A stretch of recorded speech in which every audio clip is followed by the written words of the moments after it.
I'm Mary Berry, and in this series I'll be sharing some of my best foolproof secrets with you. I think it's really important to have a selection of trusted recipes that you know will never let you down. No matter what the occasion, I'll show you how to make it simple. From my delicious ideas for lazy days... Here, darling, a treat for you. I could get quite used to this. It's very nice. To easy recipes when time is tight. And scrumptious goodies to thrill the family. Oh, thank you very much. A spoon. Today, it's foolproof recipes for those days when you want something that's just a little bit special. It's a real treat.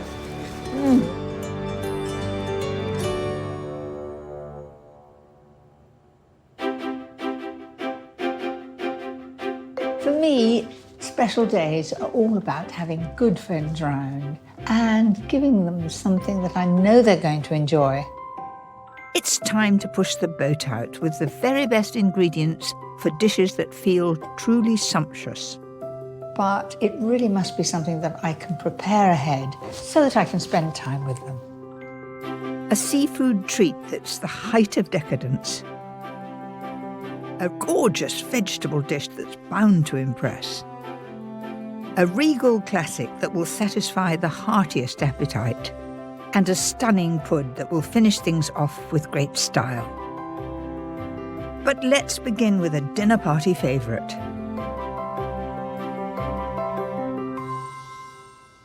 Salmon is the perfect fish to serve for a special occasion. I've got them from the centre cut and I have taken the skin off those. So, onto the topping. Finely chop a handful of chives and add to a packet of soft cream cheese. If you pick up low-fat cream cheese, it'll just run off the salmon, it won't have the flavour and it won't have the texture, so full fat. To pack in more flavour, add some grated parmesan and a clove of crushed garlic. That looks just about right. Smells beautifully of chives. Now we want some black pepper in there. And some salt. So we now have the topping ready for the salmon. So dollop it on. The idea is to cover the fillet from end to end fairly evenly. Liven up the top with a sprinkling of lemon zest and parsley. Doesn't that brighten it up? And of course, it all adds to the flavour as well. Finish off with red pepper for a lovely striking effect. For perfectly cooked salmon every time, bake at 180 fan for 15 minutes, but keep an eye on it.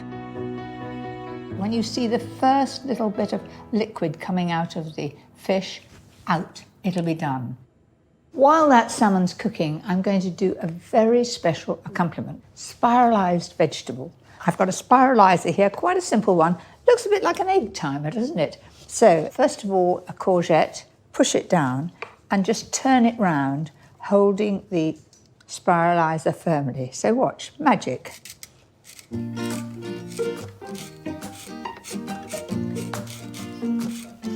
you know, it's a bit like sharpening a pencil, isn't it?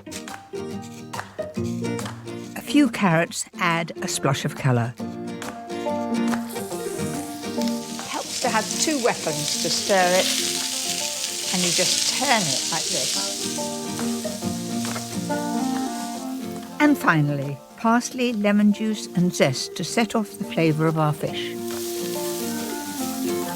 Lift that up. Ooh, it's just like spaghetti. That's a new healthy way to do veg.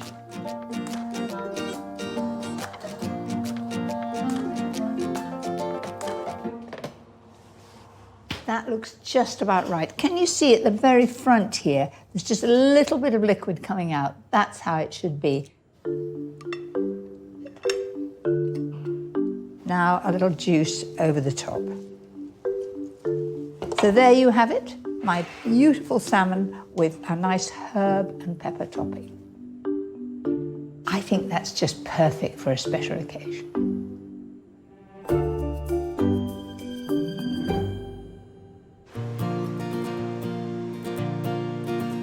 Sometimes special days require a bit of decadence. And for me, there's nothing more indulgent than lobster. I've travelled to Ventnor on the Isle of Wight to meet Ed Blake, whose family have been making a living off these shores since the 1830s. Hello, right? Hello, Ed. Yes, it is. You're taking me lobster catching. I am, yeah. And what a day. It is How beautiful, marvellous. absolutely beautiful. Come aboard. Can I just take your hand? Yeah, You're- I'll come this way. I'll On the stand leg back. in. This is a first for me. Unfortunately, not for me. Around 400 lobster pots lie at the bottom of these waters, strung together in rows. Boy, just ahead. Every 24 hours, the fishermen head out to check each one, hoping their bait has done the trick. Here we go, the first pot's on its way.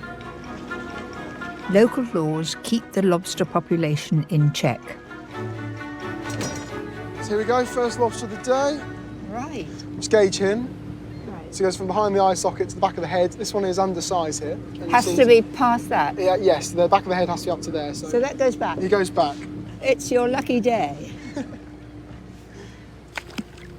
Why is Ventnor a good place to find lobsters? Right, off of here, off of Ventnor, we got the point of the Isle of Wight, and there's the headland of Cherbourg, which causes a pinching in of the land, which accelerates the tide through it. This means the lobsters have to be strong to be able to fight against these strong currents, and also have a very good feed supply, because the more tide there is, the more nutrients there is in the water being carried. So they don't have to move far to get their feed, a lot of feed.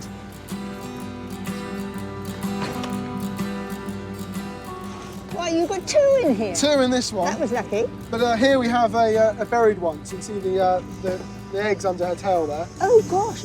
Are they always black? They're always black. On a big lobster, can be up to 250,000 of them in there. So And that you must definitely put back. must definitely put because it back. Well, that's our future. That's our stock for the next generation. So you must come out in all weathers. Yes, in fact, the best fishing is when it's really rough. That gets the nutrients stirred up. So we're actually praying for wind half the time. We haven't had a big lobster yet, so let's look. Let's have a look. Look at that. You just called it. Lovely big lobster. That's a whopper. So From the back of the behind eye eyes, yeah. to there. She's Yeah. definitely inside. She hasn't got any eggs, so we're good to keep her. Good, solid weight of a lobster. I mean, it is a real beauty, this lovely shiny black. And the of rich course, blues in the tail, look at them. absolutely lovely. Absolutely amazing. And of course, when that is cooked, it goes bright red. This is a real delicacy. It is the king of the sea, really. It is, there's nothing better. With our pots checked, it's time to head back to shore to sample today's catch. And here in Ventnor, they have a very unique way of serving it. Here we go. So the lobster we caught this morning. Gosh, that's very decadent. Chips and lobster. It's a real treat. You know what? That was the real taste of the sea. It is absolutely scrumptious. And I'm in for my next slice. Blow the chips. I might join you. You've been waiting for that, haven't you? Can't beat it. You can't beat it. Well, lobster and chips was a new one on me. But if you're preparing a special dinner for friends, this next recipe might just fit the bill.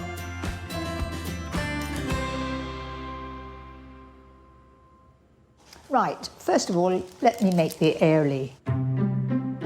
Count out 6 tablespoons of full-fat mayonnaise. No need to make your own.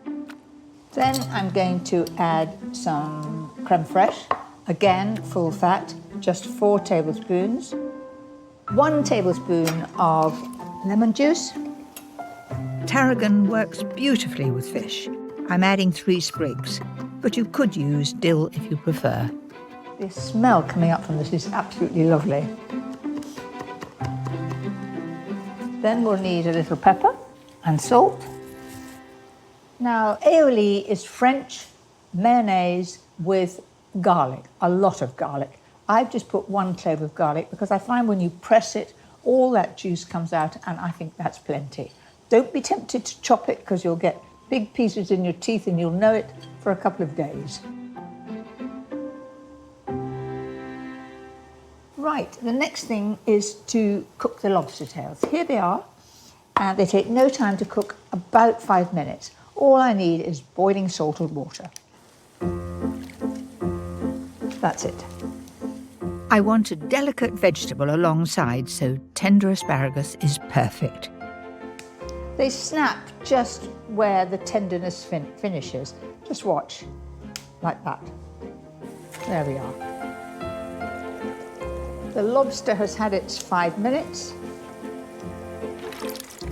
Look at that gorgeous bright pink, lovely.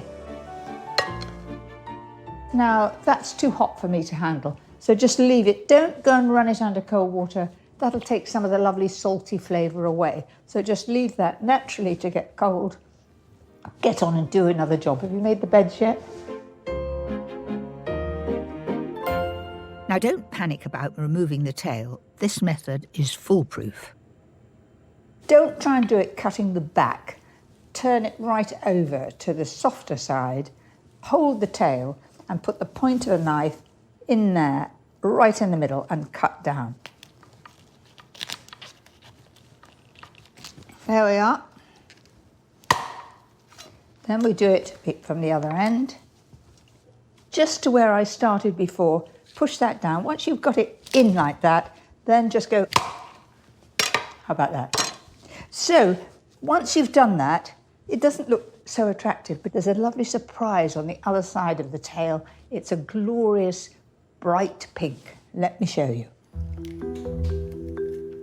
What I'm doing is gently prizing it away from the skin. There we are. This dish is all about showing off. So put the 2 halves back in the opposite shelves. They will fit, trust me. Take some lamb's lettuce, and I'm going to sit the lobster tail on it, so it looks as though it's sitting on some rather bright seaweed. Then some asparagus. All that needs is the aioli, so a nice blob of that. So there it is, a real treat, pushing the boat out, lobster tails with asparagus and tarragon aioli.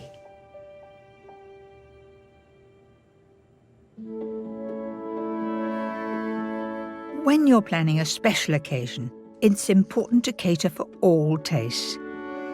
And this next dish is a lovely, rich way of serving vegetables. It's colourful, it's tasty, all in one dish, and you can do it ahead. Let's get going. I'm using courgette, red pepper and aubergine because they roast so well. Now I'm going to add about 4 tablespoonfuls of oil, give or take. You just rub it together and eventually it'll all get covered in that olive oil. If you just drizzle the oil, you'll miss bits. This works every time. I think that's well and truly mixed.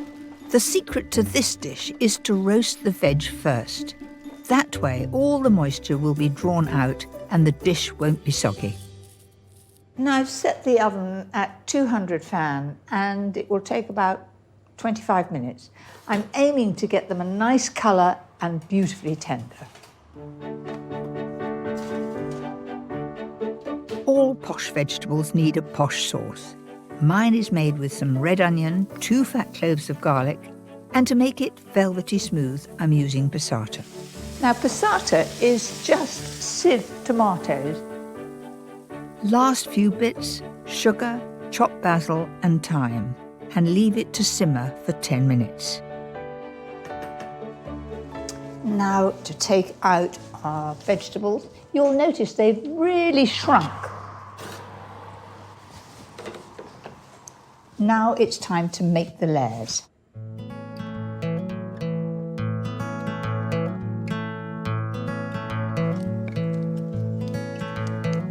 That's it, looks colourful already. For real richness of flavour, a generous layer of grated Gruyere cheese. So when that cooks, it all melts. So you can imagine you have this sort of lovely stringiness in the middle, which adds to the flavour, adds to the style of the dish. Now that really works out rather well, doesn't it? That's it. Finally, for a sense of occasion, top with generous chunks of tomato wedges.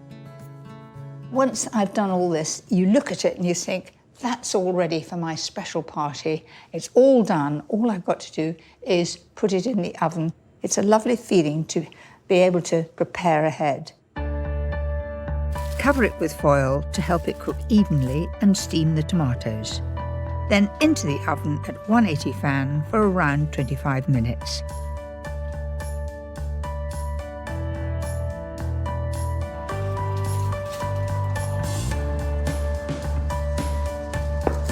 That's just like I wanted it to be. It's bubbling just at the edge here, and that cheese will have melted in the middle. Delicious on its own, or wonderful for a Sunday lunch with a leg of lamb. I think that looks most exciting, far better than the old-fashioned ratatouille.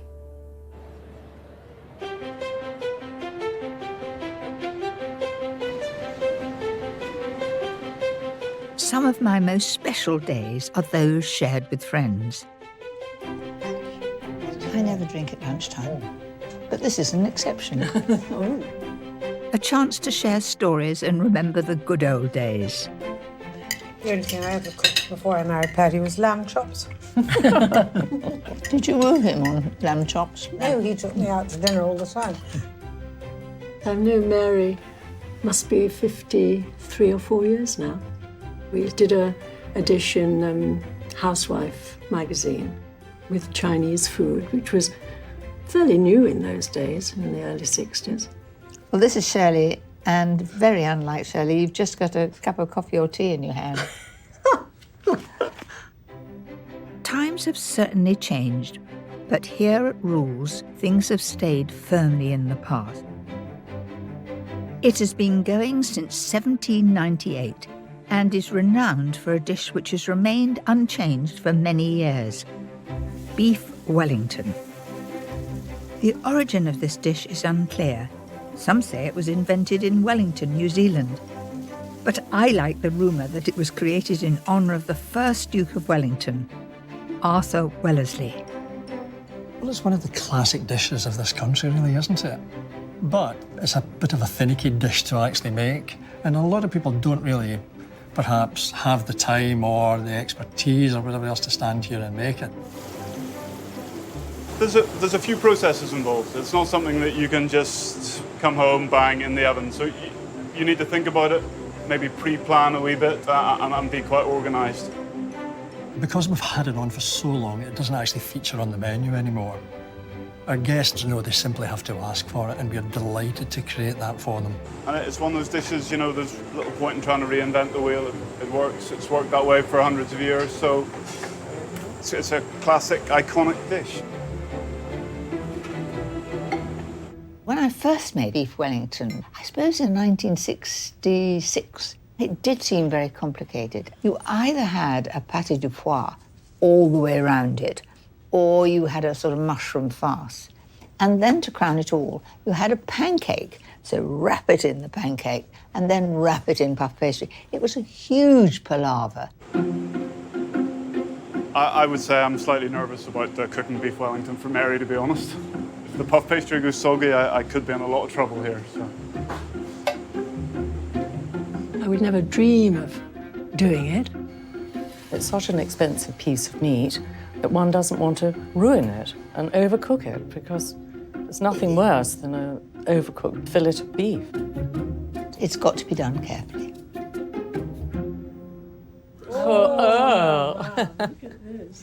How beautiful is that? This is the moment of truth. Fingers crossed.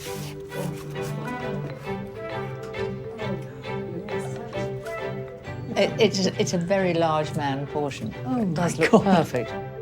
That is perfect. Oh, the meat is beautifully pink, and the crowning glory is the pastry. As I tap my finger against it, it's as crisp as can be. Perfection. I'm a very relieved man, Mary. Very relieved man. What are we waiting for? Oh, it is so delicious. This is the most gorgeous flavour. And none of us have cooked it. What a treat. That really was a stunning beef Wellington. But if you want to make one at home, my version is far simpler.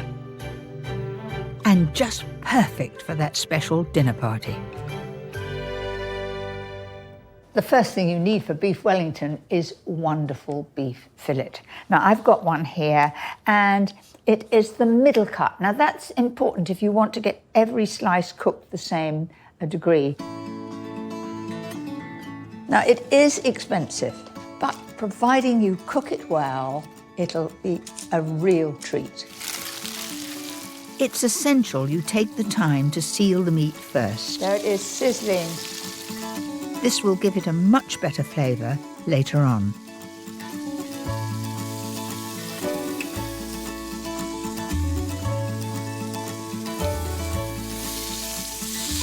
But you want to do this fairly evenly. You don't want just brown on the top and brown underneath. It's got to be all the way around. Remember, this is not cooking the beef. This is just browning it. Roast at 200 fan for 15 minutes, then let it cool and pop it into the fridge to chill. For the topping, I've fried off 350 grams of mushrooms, but make sure you drain the moisture. You don't want a soggy pastry. And you must let this get cold first, otherwise it would cook the egg yolk like scrambled egg. So in goes the egg yolk. That helps to bind it. To give it a deeper flavour, I'm using grated parmesan, Dijon mustard and fresh tarragon. Little pepper and salt. And then you just mix that all together. It becomes quite firm. Can you see that? So that is my mushroom farce to go on top of the beef. All we need now is the pastry casing, and I'm cutting a few corners. It's pre-bought butter puff pastry. Life is too short for me to make puff pastry. At last it's time to finish the beef Wellington. For a foolproof result, everything must be stone cold. So pile that on like that. I'm having a nervous moment. I'm just wondering whether it's going to quite reach. So I'm just going to roll that just a little tiny bit longer there, just in case. Don't want to have to take it off again. That's it. So I'm going to brush around the outside with the egg, and that'll make it stick. Then I'm going to lift that up in one fell swoop, like that. And I haven't stretched it. If you stretch it, it'll go back and shrink. So just press that down like that. Glaze that with the egg that I mixed with milk. Why am I doing that? Because I want the strips to stick. A touch more egg wash will give a glistening finish. Bake at 200 fan for 30 to 35 minutes. Until the pastry is golden brown and crisp.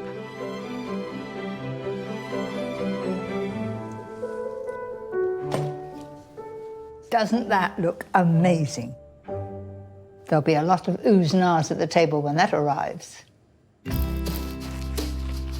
just pull that away like that, and you can see that that's a lovely pink colour.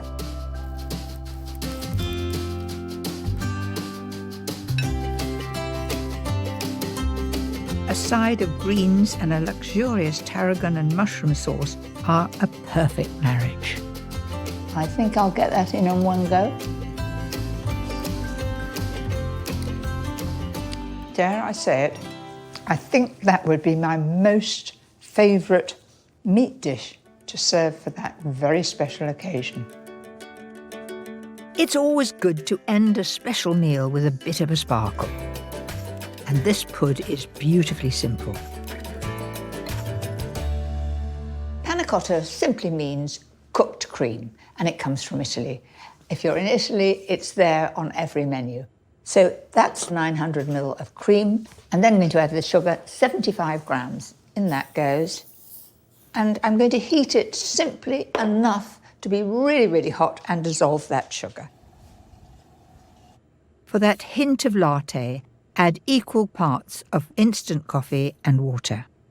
You could, if you wish, use 1 shot of espresso coffee if you prefer, but this I find gives a really good flavour. Now, to make the whole thing set, I need gelatin. Soften 13 grams in water and add to the latte mixture. Don't expect it to be like a thick sauce or anything. You won't notice any difference in the consistency, except that there's no floppy gelatin there. That's absolutely ready to go. That was easy, wasn't it?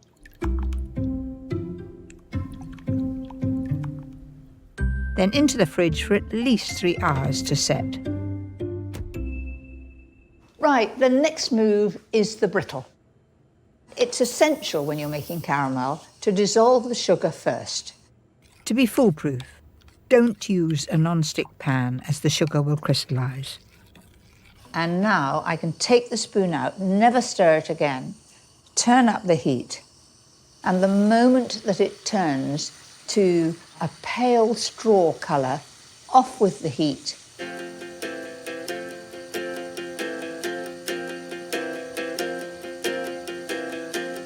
I think that's almost the colour I want. So I'm going to turn the heat off. In goes the nuts. Move it round. And then pour that.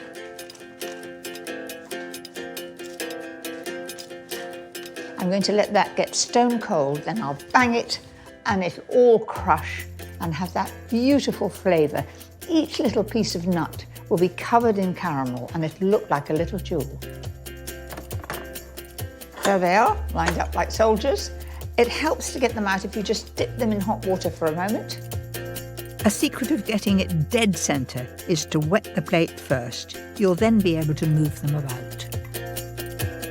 Doesn't that look amazing? Lovely shine on it. You don't want to have the pieces too big to break their teeth, just about right.